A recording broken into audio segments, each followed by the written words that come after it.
Shalom, kami menyambut saudara sekalian dan juga bagi Anda yang baru pertama kali bergabung dalam ibadah online GBI Battle. Kami berharap saudara sekalian dalam keadaan yang sehat dan dalam lindungan Tuhan. Bagi yang baru pertama kali bergabung dan juga bagi Anda yang rindu didoakan dan dilayani, dapat mengirimkan komen pada kolom chat.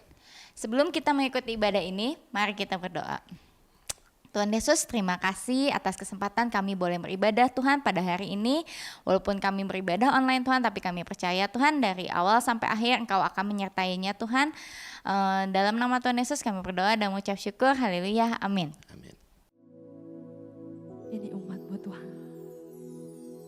Dear see my soul, my Savior God, to Thee. How great Thou art, how great Thou art. Dear see my soul, my Savior God, to Thee. How great Thou art, how great Thou art. Mari umat Tuhan saja katakan, dear see my soul, my Savior God, to Thee. How great Thou art. Yes, Lord. How great Thou art. Dear see my soul, my Savior God, to Thee. How great Thou art, how great Thou art.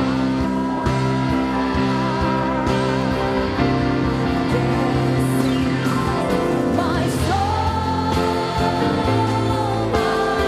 Savior God, to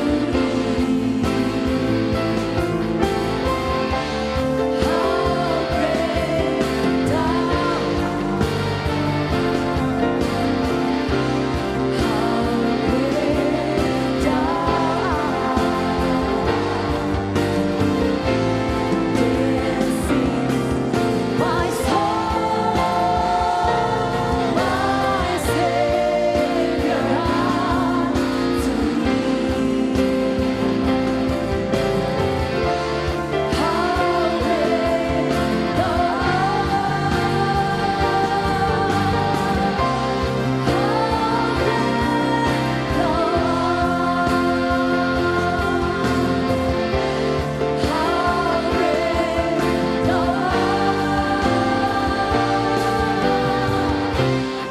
How great Thou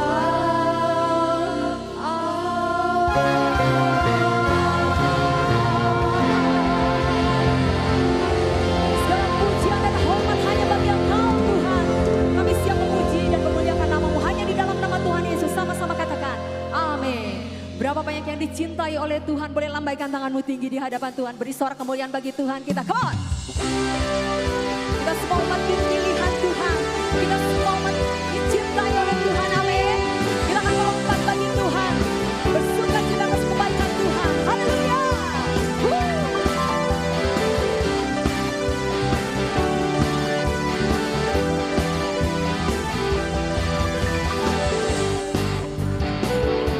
Dipahami besar cintanya bagiku, sangat mustahil untuk diselami. Hebat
Sebab Engkau Allah kami yang setia Tuhan di tahun 2022. Kami percaya Engkau Allah yang tetap setia di tahun 2023.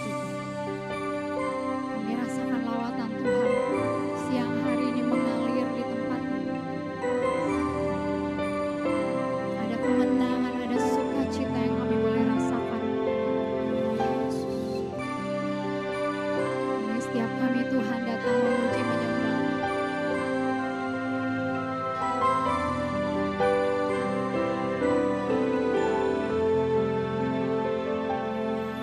Saat badai datang dalam hidupku,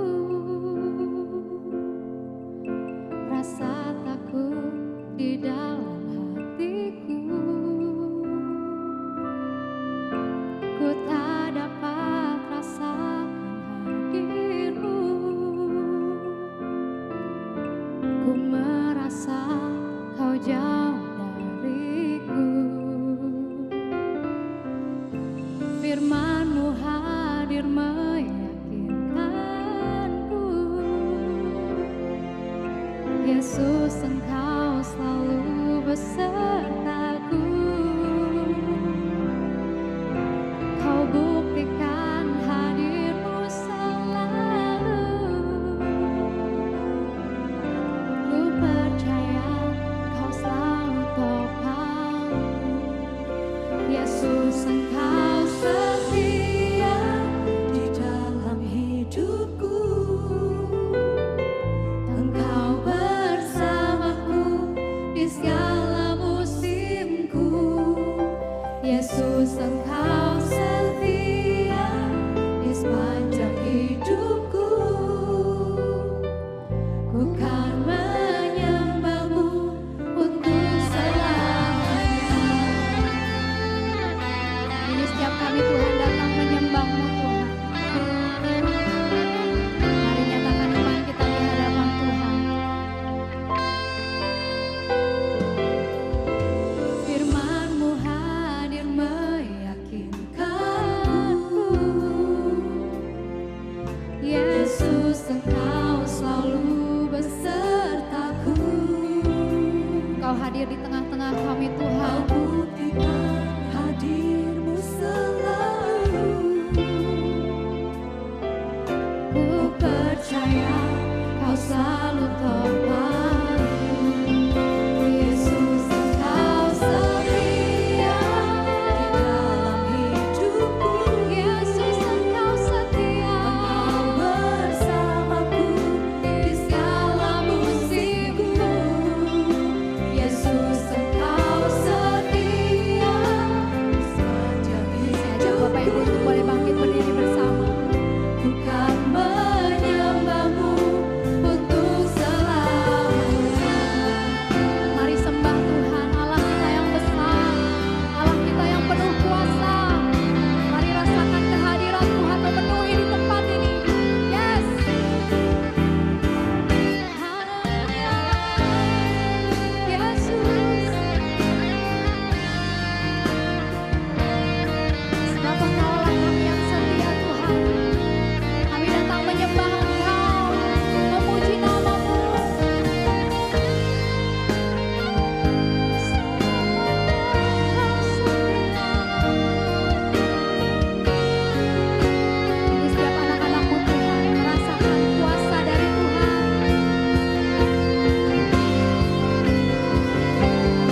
firman, mari kita tundukkan kepala kita dan kita berdoa. Bapa kami yang ada di surga, kami bersyukur buat hidup kami yang selalu Engkau sertai Tuhan. Dan sebentar kami mau mendengarkan isi hati-Mu Tuhan. Engkau urapi hamba-Mu yang akan menyampaikan firman. Dan urapi kami semua Tuhan biar bisa menangkap isi hati-Mu. Hanya di dalam nama Yesus kami berdoa dan mengucap syukur. Haleluya. Amin.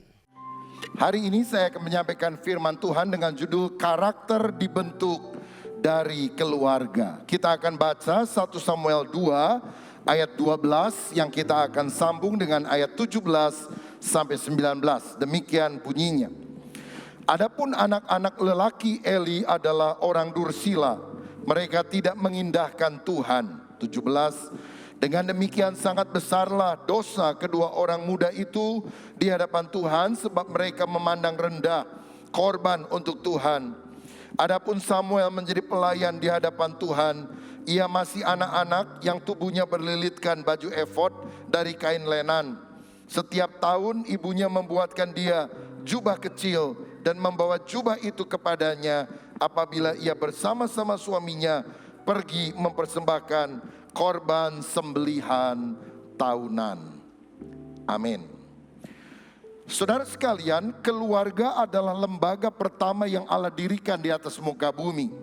Kitab pertama dalam Alkitab Kejadian tidak diawali dengan peristiwa jatuhnya manusia ke dalam dosa, tapi diawali dengan peristiwa pernikahan. Allah memberkati Adam dan Hawa dan menempatkannya di Taman Eden untuk merawatnya dan beranak cucu bertambah banyak menjadi berkat. Saya percaya keluarga ada untuk melakukan misi Allah, yaitu supaya kita bisa mengasihi Tuhan dan kita juga bisa mengasihi sesama. Keluarga harus menjadi pusat pembentukan karakter dan juga pusat pertumbuhan rohani yang akan berdampak pada generasi berikutnya. Inilah yang dimaksudkan oleh Tuhan melalui firman-Nya supaya orang percaya benar-benar melahirkan keturunan ilahi. Bukan hanya sekedar bisa punya anak, tapi anak-anaknya hidup takut akan Tuhan. Alkitab menunjukkan bahwa Allah seringkali memakai keluarga untuk melakukan rancangannya. Keluarga Nuh misalnya, 8 orang. Tuhan pakai untuk melahirkan generasi yang baru. Karena generasi yang lama itu adalah generasi yang sudah hidup di dalam kebejatan dosa. Kita lihat contoh yang lain adalah keluarga Abraham yang dipanggil keluar dari Ur Kasdim menuju Kanaan, tanah perjanjian. Karena Allah berjanji keturunan Abraham akan seperti bintang di langit dan pasir di tepi laut, dan melalui keturunannya semua bangsa di muka bumi akan mendapatkan berkat. Tetapi rencana Allah seringkali tidak bisa selesai hanya dalam satu generasi. Karena umur hidup kita terbatas, sedangkan rencana Allah sangat besar. Karena itu dia memakai beberapa generasi dari keluarga-keluarga tersebut. Keluarga Abraham, Ishak, Yakub. Kemudian dilanjutkan dengan Yusuf. Dan dari sejak zaman Yusuf orang Israel bertambah banyak di Mesir. Saudara-saudara, di dalam perjanjian baru kita juga mengenal seorang diaken yang kemudian menjadi penginjil yang dipakai Tuhan luar biasa, namanya Filipus. Tetapi setelah dia bertambah tua, Paulus menjumpai dia di rumahnya, dan ternyata Filipus ini punya 4 orang anak gadis yang keempat-empatnya punya karunia bernubuat. Artinya dia peka akan suara Tuhan dan bisa menyampaikan kepada orang lain. Saya percaya generasi ilahi ini muncul karena dia punya ayah Filipus dan juga ibu istrinya Filipus yang sungguh-sungguh menularkan spirit takut akan Tuhan kepada keluarganya. Saudara sekalian, keluarga sangat penting karena apa yang kita alami dan lakukan di dalam keluarga akan menjadi pola untuk kita lakukan kepada orang lain di dalam lingkungan kita. Kalau kita berada dalam satu keluarga yang care, peduli satu dengan yang lain, maka sikap itu akan menular sampai kita tua dan juga kita tularkan kepada orang di sekitar.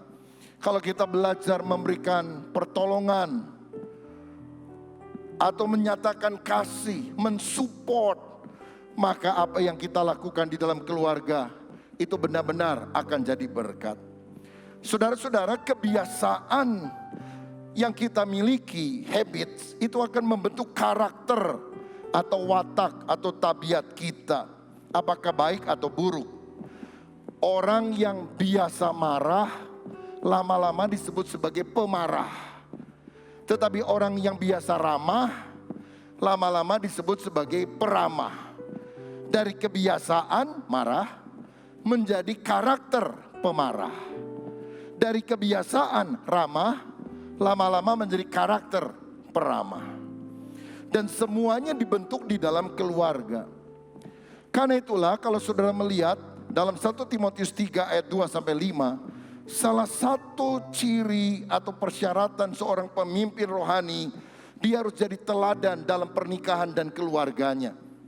Sebab dikatakan demikian oleh firman, karena itu penilik jemaat haruslah seorang yang tak bercacat, suami dari satu istri, dapat menahan diri, bijaksana, sopan, suka memberi tumpangan, cakap mengajar orang, bukan peminum, bukan pemarah, melainkan peramah, pendamai, bukan hamba uang, seorang kepala keluarga yang baik, disegani dan dihormati oleh anak-anaknya.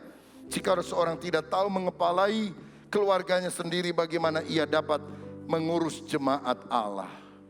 Dari ayat ini saya melihat bahwa salah satu hal yang sangat ditekankan untuk menjadi pemimpin rohani adalah pernikahan yang sehat dan keluarga yang harmonis. Sebab kalau kita tidak bisa ngurus keluarga, bagaimana kita bisa ngurus jemaat? Berarti tugas utama seorang hamba Tuhan, bahkan lebih luas lagi, tugas utama orang percaya bukan membangun karirnya, bukan membangun ministry atau pelayanannya, tapi membangun keluarganya.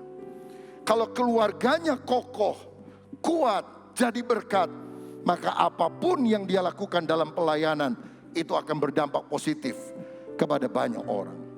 Tapi harus dimulai dari lingkungan yang terkecil, terdekat, yaitu di dalam keluarga kita. Itu kemudian akan kita tularkan kepada generasi berikutnya. Ada sebuah tulisan dengan judul Anak Belajar dari Kehidupan yang berkata demikian. Jika anak dibesarkan dengan celaan, ia belajar memaki. Jika anak dibesarkan dengan permusuhan, ia belajar berkelahi. Jika anak dibesarkan dengan cemoohan, ia belajar rendah diri. Jika anak dibesarkan dengan penghinaan, ia belajar menyesali diri. Tetapi jika anak dibesarkan dengan toleransi, ia belajar menahan diri. Jika anak dibesarkan dengan dorongan, ia belajar percaya diri. Dan jika anak dibesarkan dengan pujian, ia belajar menghargai. Perlakuan yang kita alami di dalam keluarga itu akan menentukan karakter kita dan menentukan kemampuan berelasi dengan baik kepada orang lain. Nah, di dalam Amsal 27 ayat yang ke-17 Alkitab berkata, besi menajamkan besi, orang menajamkan sesamanya. Tahukah saudara bahwa Allah membentuk karakter kita pertama-tama di dalam keluarga lewat siapa? Orang yang dekat dengan kita. Bukan lewat pendeta, bukan lewat pengkhotbah, tapi terutama lewat pasangan kita. Itu orang yang paling dekat. Lewat anak-anak atau lewat orang tua kita. Seringkali karakter kita harus diasah. Lebih lembut, lebih sabar, lebih menghargai, lebih mengasihi di dalam keluarga. Satu kali ada pasangan suami istri sudah ikut komsel, tapi ketua komsel ini dengar mereka suka ribut nih. Pasangan ini suka ribut, jadi satu kali pemimpin selnya bilang begini, maaf ya Bapak Ibu, saya senang Anda rajin komsel, tapi saya dengar Anda berdua suka ribut ya di rumah. Apa betul? Betul Pak Pendeta, kata si istri. Loh, kenapa suka ribut? Karena kami beda keyakinan. Loh, keyakinan gimana maksudnya? Kan ada dua-duanya Kristen kan, sudah ikut komsel. Oh iya, Tapi kami beda keyakinan. Karena saya yakin saya cantik. Tapi suami saya yakin saya tidak cantik. Tetangga kami yang lebih cantik daripada saya. Karena itu saya sebel bener sama suami saya. Dan suaminya bilang dia suka cemburu. Jadi ribut terus dalam hidup. Saudara-saudara, bukankah pasangan Tuhan pakai untuk mengasah kita. Sehingga kita akhirnya karakternya seharusnya lebih baik ketika kita merespons secara positif. Saya mau bilang bahwa relasi di dalam keluarga, atau apakah yang saudara anggap baik atau kelihatannya tidak baik, ada pertentangan sifat karakter, itu ternyata merupakan proses Tuhan untuk mengamplas hidup kita. Seperti besi menajamkan besi, manusia menajamkan sesamanya. Begitu juga anak-anak yang punya orang tua yang kau pikir bawel, cerewet, sebetulnya itu adalah alat Tuhan.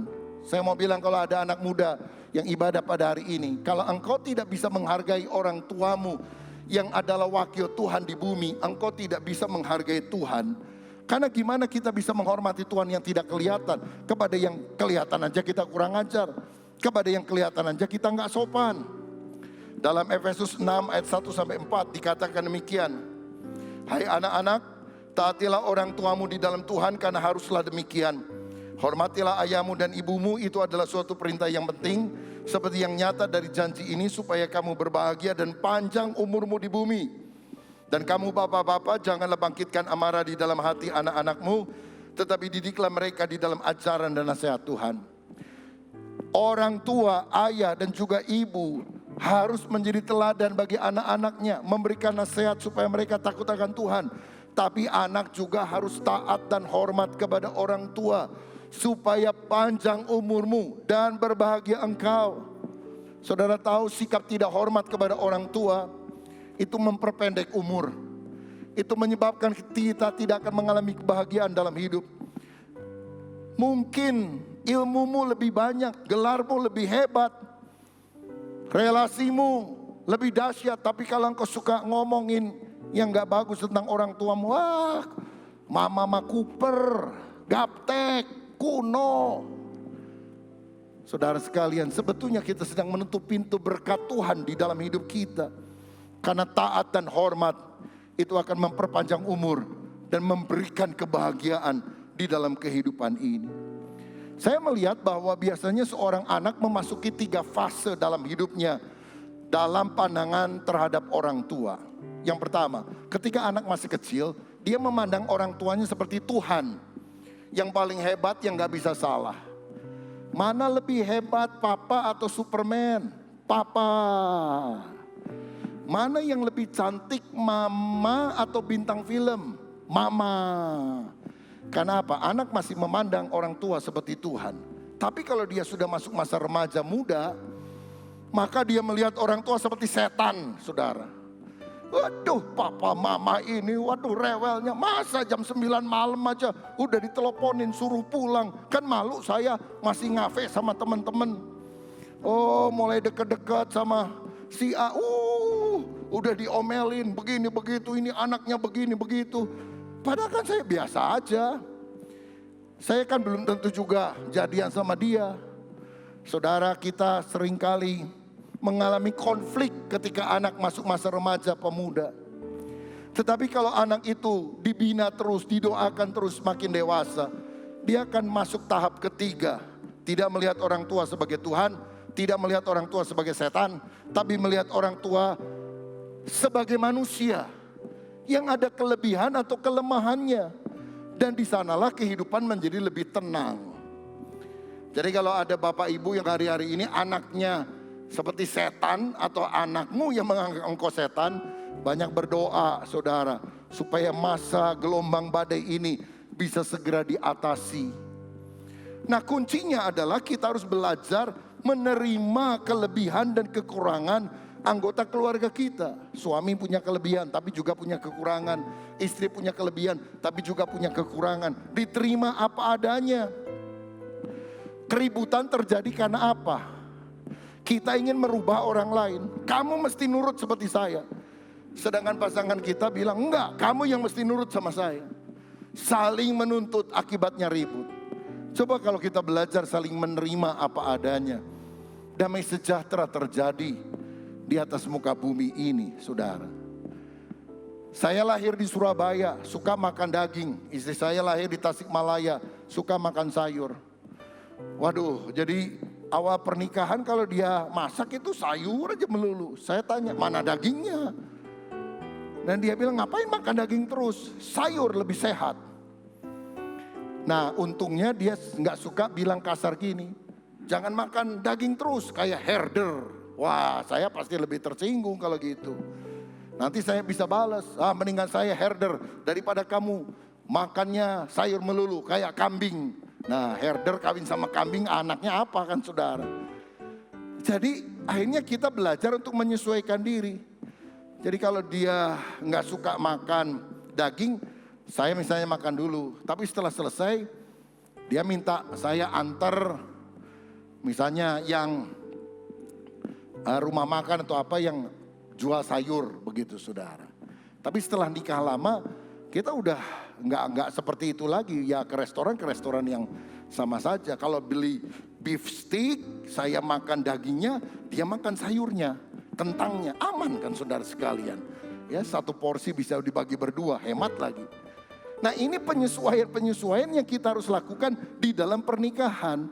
Apalagi soal selera, nggak ada yang benar dan salah. Merah sama hijau mana lebih bagus?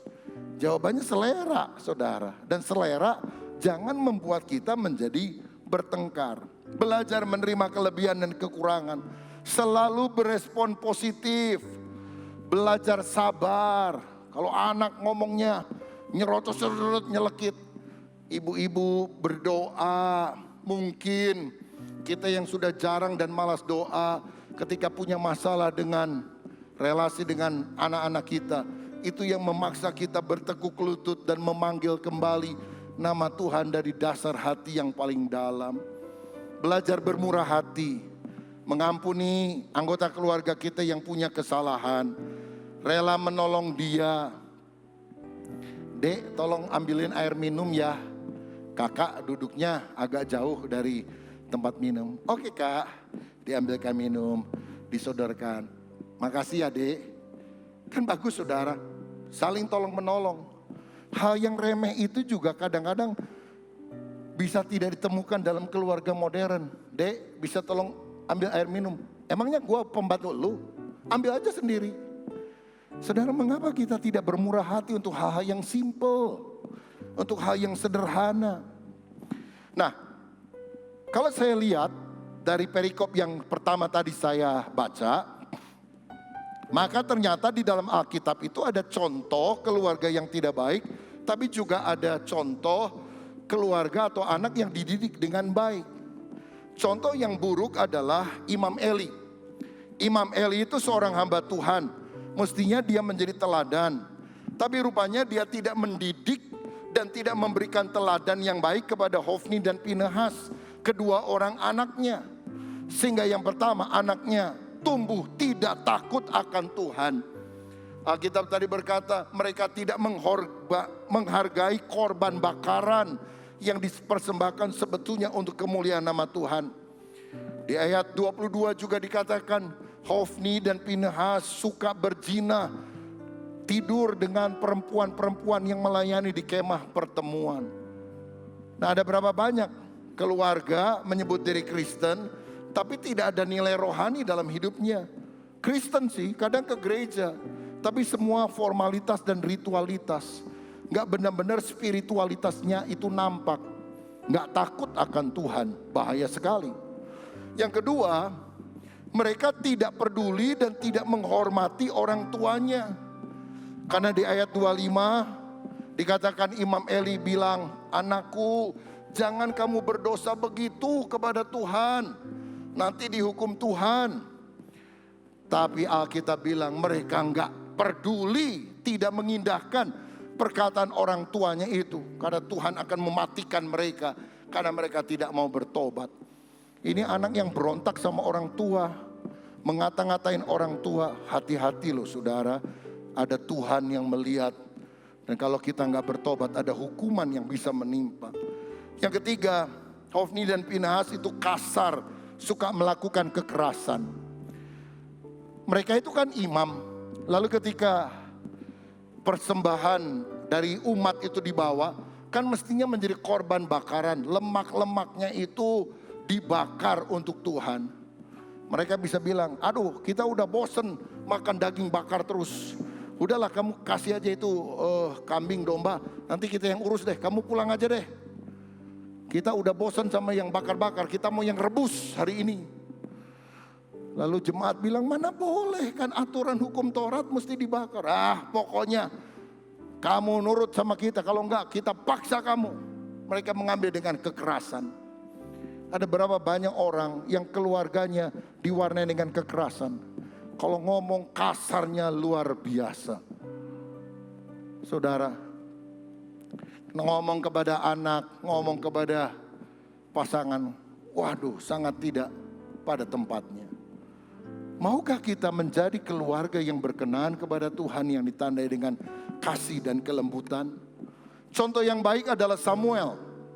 Samuel adalah anak seorang yang bernama Hana. Hana adalah wanita yang mandul. Tapi kemudian dia sungguh berdoa. Dia datang ke bait Allah. Dia minta belas kasihan Tuhan. Tuhan mengabulkan doanya. Karenanya dia mengandung dan diberi nama anaknya ini Samuel. Artinya yang diminta dari Tuhan. Dan setelah punya anak dipersembahkan dari sejak kecil. Dititipkan di Silo, di tempat Imam Eli. Kalau sekarang mungkin ikut pesantren gitu saudara sekalian. Jadi tinggal di sana terus. Yang pertama saya lihat bahwa Samuel adalah orang yang takut akan Tuhan. Dia tinggal di rumah Tuhan. Dia melayani Tuhan walaupun masih kecil. Pada masa kini itu berarti kita sungguh-sungguh percaya kepada Yesus. Hidup berkenan kepada Tuhan. Rajin ibadah, berdoa, membaca Alkitab, pergi ke gereja, melayani sesuai dengan karunia yang Tuhan berikan kepada kita. Jangan hanya dengar dan menikmati berkat firman saja. Ayo layani sesuai dengan talenta saudara. Yang kedua, Samuel itu menghargai orang tua. Dia sopan, berkomunikasi dengan baik. Contohnya, satu kali ketika Samuel lagi tidur, ada suara memanggil, Samuel, Samuel. Dia bangun, dia langsung pergi ke kamar Imam Eli. Ya Bapak, Bapak panggil saya, apa yang saya bisa bantu? Udah malam loh saudara sekalian. Si anak ini gak ngomong, ini tua bangka, gak tahu diri. Aku udah tidur dipanggil-panggil, waduh. Dia gak ngomong gitu, dia sopan, dia menghormati orang tua, menghormati otoritas di atasnya. Imam Eli bilang, enggak, saya enggak panggil kamu. Coba kalau ada anak muda, malam-malam dipanggil sama papanya atau mamanya lagi tidur. Udah, kalaupun bangun ngomel-ngomel, ada apa sih? Enggak, papa mama enggak panggil kamu. Waduh, tambah marah lagi. Gimana? Saya udah denger, ngelindur kali. Pikun kali. Samuel enggak bilang gitu. Oh maaf, mungkin saya salah dengar. Jadi dia masuk ke kamarnya. Dia mungkin diam belum tidur. Rasanya bener loh tadi suara. Tiba-tiba ada suara lagi. Samuel, Samuel. Dia bilang aku gak tidur nih. Aku dengar bener. Ini rupanya Bapak Imam Eli panggil lagi. Dia datang lagi. Bapak panggil saya lagi. Enggak. Coba kalau saudara bisa ngambek gak? Manggil-manggil udah bangun. Gak ngaku lagi. Ngapain manggil saya? Pispot udah saya siapin. Kalau mau kencing aja di situ. Nggak ada pemberontakan itu saudara. Bapak apa yang saya bisa bantu? Dan akhirnya Eli bilang gini, Samuel, aku tidak panggil kamu. Tapi kalau kamu dengar suara itu sekali lagi, jawab. Aku ini hambamu ya Tuhan. Berbicaralah sebab aku mendengar. Mungkin Tuhan yang sedang panggil kamu. Dan saya rasa Imam Eli itu sangat berduka ketika dia melihat peristiwa ini. Aku kan imam, kenapa Tuhan bicara kepada anak ini? Aku kan orang dewasa yang diberi tanggung jawab. Kenapa Tuhan tidak ngomong kepada saya? Tuhan mau berbicara kepada anak ini. Dan memang firman Tuhan datang kepada orang yang takut akan Tuhan, yang menghormati orang tua. Saya yakin kalau ada anak-anak muda yang hidup takut akan Tuhan, menghormati orang tua, menghormati otoritas, Tuhan akan bicara kepada saudara. Tuhan akan memberikan hari-hari yang baik dalam hidup saudara. Engkau akan melihat kemuliaan Allah dinyatakan. Lagi pula Samuel adalah pribadi yang berintegritas, jujur, dapat diandalkan, bisa dipercaya, tidak pernah merugikan orang lain. Sebab setelah Samuel melayani, mengurapi Saul menjadi raja, kemudian mengurapi Daud sebagai raja, menjadi nabi hakim di Israel sampai hari tuanya, dia merasa dia harus mundur dari jabatan ini karena usia. Maka dia berkata demikian dalam 1 Samuel 12 ayat 3 dan 4. Di sini aku berdiri, berikanlah kesaksian menentang aku di hadapan Tuhan dan di hadapan orang yang diurapinya. Lembu siapa yang telah kuambil? Keledai siapa yang telah kuambil? Siapakah yang telah kuperas? Siapakah yang telah kuperlakukan dengan kekerasan?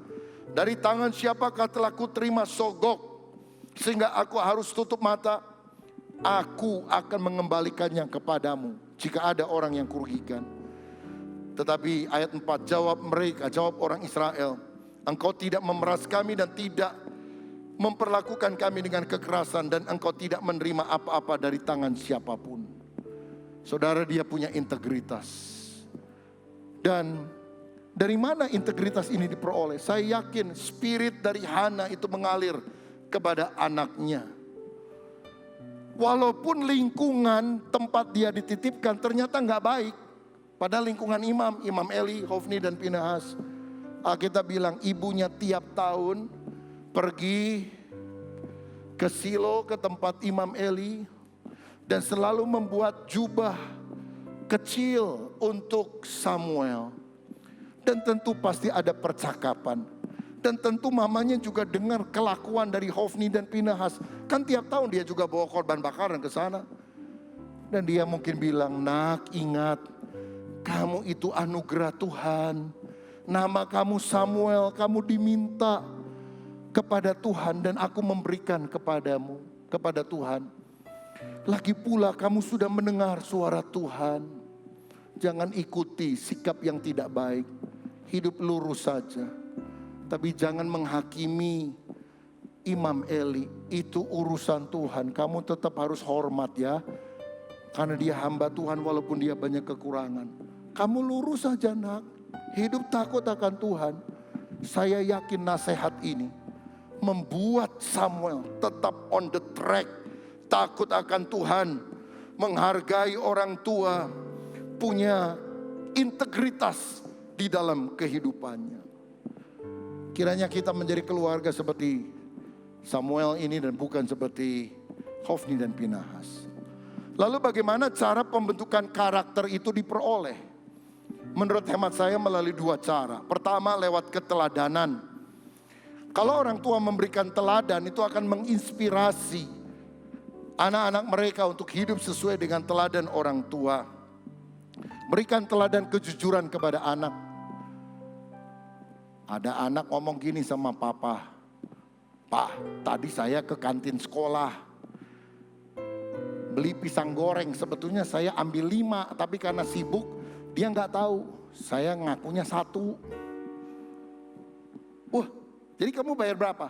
1 Pak, pinter kamu, ekonomis.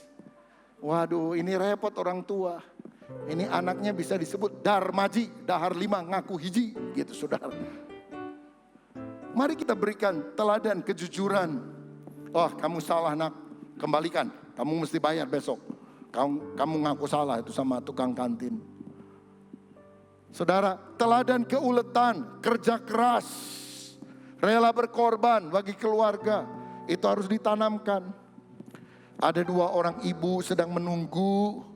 Giliran mereka mau masuk cabut gigi, saudara sekalian.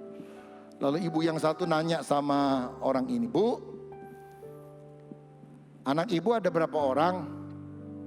Oh saya 3. Yang pertama buka warung kecil. Ya maklum dia cuma lulusan SMP.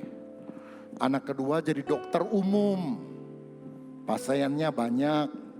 Anak ketiga insinyur, bisa bikin bangunan-bangunan gede. Ibu sebelahnya kemudian nanya, oh kalau gitu ibu tentu bangga sekali ya sama anak kedua dan ketiga, dokter dan insinyur itu. Oh ya, saya tentu bangga. Tapi terus terang yang paling membanggakan saya anak pertama.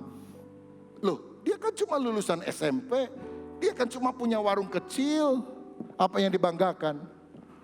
Papanya meninggal ketika dia masih kecil. Dan anak-anakku yang lain juga lebih kecil. Dan dia berhenti sekolah setelah tamat SMP.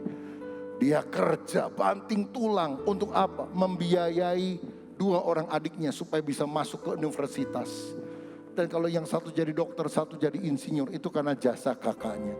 Saya bangga kepada anak saya pertama. Walaupun dia hidup sederhana. Karena dia rela berkorban bagi adik-adiknya. Nilai-nilai yang diajarkan kepada anak-anak. Kita juga harus memberikan teladan, suka menolong, suka memberi. Saudara, saya ingat ketika ayah saya dari pekerjaannya di Surabaya dipanggil Tuhan untuk melayani di Tasikmalaya. Itu gereja masih kecil, saudara. Ya belum bertingkat seperti sekarang, jemaat juga nggak banyak. Dan saya 4 bersaudara, kami ingat kalau mama masak, karena uangnya nggak banyak, dia bikin nasi, dia bikin telur dadar, dikasih tepung supaya besar. Lalu setelah telur dadar itu jadi, dibagi 4. Jadi kita masing-masing dapat bagian 1/4. Tapi saya perhatikan kalau misalnya ada tamu, pendeta desa gitu datang. Itu orang tua saya bisa ajak mereka makan di restoran. Ajak ke toko, belikan baju. Ya gini hamba Tuhan sederhana dari desa. Hari Minggu disuruh khotbah, pulangnya dikasih angpau lagi saudara sekalian. Lalu satu kali saya ngomel sama papa saya bilang, "Pak, ini orang kalau begini terus ini orang desa, datang terus nanti tiap bulan. Nah kita aja makan telur goreng 1/4, lah ini ditraktir sana sini." Ayah saya waktu itu bilang, "Kamu gak ngerti, siapa yang melayani hamba-hamba Tuhan, dia menjamu malaikat-malaikat. Nanti kamu akan terima berkatnya." Saya berontak karena saya gak ngerti saudara. Berkat apa? Yang penting yang jelas saya makannya telur doang di 1/4. Tapi saya mau bilang, kalau hari ini Tuhan memberkati saya, itu karena ada orang tua yang menaburkan terlebih dahulu. Kita ada karena doa dari orang tua. Karena apa yang telah ditabur oleh orang tua. Mungkin saudara bilang, tapi orang tua saya tidak takut akan Tuhan dan tidak punya sifat yang baik seperti itu. Bagaimana saya bisa diberkati? Mulai hidup benar dari diri saudara. Karena engkau juga nanti akan punya anak cucu dan sebagainya. Biar dari generasi saudara mengalir berkat Tuhan yang luar biasa kepada mereka. Karena keteladanan yang kita lakukan untuk mereka. Yang kedua, komunikasi. Untuk membentuk karakter mesti komunikasi. Bagi prinsip-prinsip hidup, values of life, nilai-nilai kehidupan. Dan juga pengalaman-pengalaman yang kita alami. Saya punya 3 anak putri. Salah satu sukacita kita cukup terbuka, jadi suka ngobrol.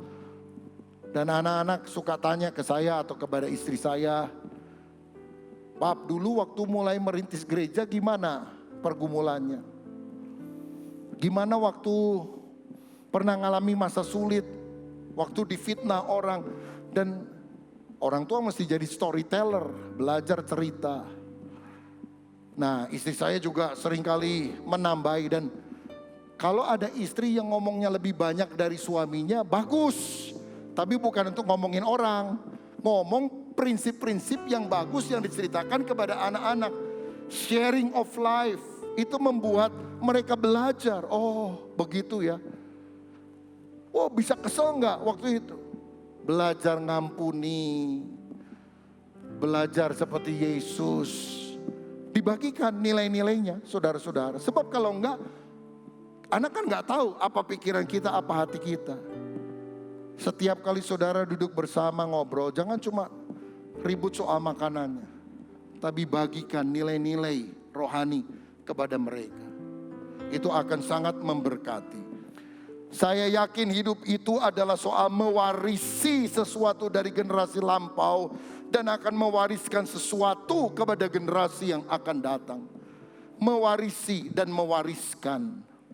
Saudara, mewariskan uang, harta bisa habis. Tapi wariskan 3 hal ini. Saya rasa ini sangat penting. Wariskan iman kepada Yesus. Pastikan seluruh anggota keluargamu percaya kepada Yesus. Diselamatkan, mati masuk surga, punya hidup yang kekal. Yang kedua, wariskan teladan hidup, karakter yang baik, jangan yang buruk, karena mereka akan mengikutinya. Dan yang ketiga, kalau bisa, wariskan kesempatan pendidikan yang baik bagi mereka. Iman dan juga ilmu serta karakter itu sangat penting. Dan bagian terakhir yang saya mau bagikan, tingkatkan juga spiritualitas keluarga. Lewat apa? Mesbah keluarga.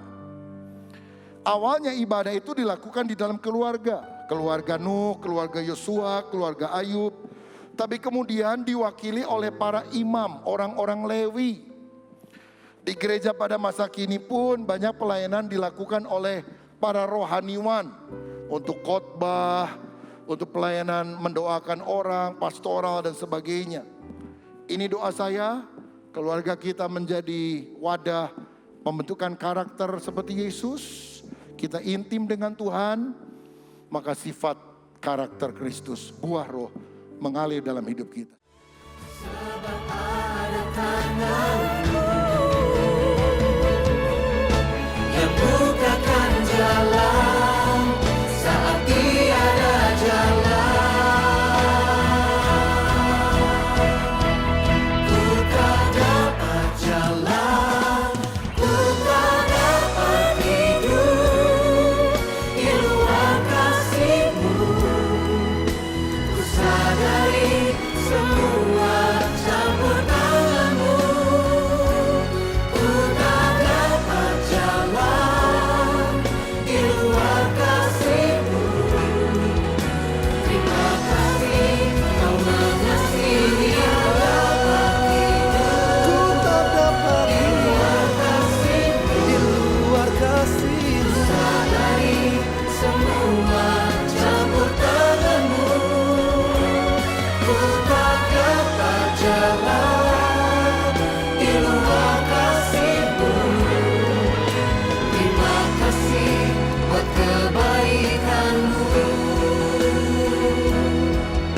Ku bersyukur Kau mengasihiku. Ku sadari semua kebaikan-Mu.